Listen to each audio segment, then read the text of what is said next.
خوبصورت لہجے سے آپ کسی سے بات کریں، حسین انداز میں کسی کو سمجھائیں. آپ کا انداز حسین ہوگا نا، بات وہی ہوگی، لیکن اگر انداز حسین ہوگا نا.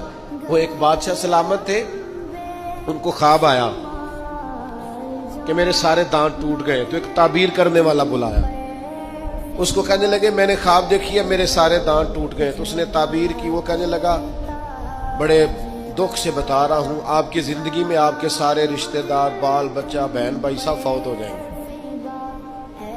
بادشاہ نے تلوار منگائی اور تعبیر بتانے والا بھی مار دیا. اس نے کہا سب کے بغیر جی کے کیا کرنا. اس نے ایک اور بلایا تعبیر والا، اسے کہا تعبیر بتاؤ، خواب میں میرے سارے دانت ٹوٹ گئے ہیں. تو کہنے لگا بادشاہ سلامت مبارک ہو، اللہ تعالیٰ آپ کو اپنے خاندان میں سب سے لمبی عمر عطا فرمائے گا.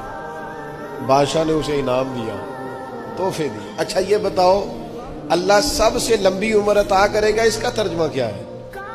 وہی ترجمہ ہے نا جو پہلے نے کہا ہے. اس نے کیا کہا ہے؟ سارے مر جائیں. تو بادشاہ نے کہا بھئی سارے مر جائیں جینا کیوں؟ اور اس نے کیا کہا اللہ تجھے. تو بات اگرچہ بے سلیقہ ہو کلیم، پر بات کرنے کو سلیقہ چاہیے.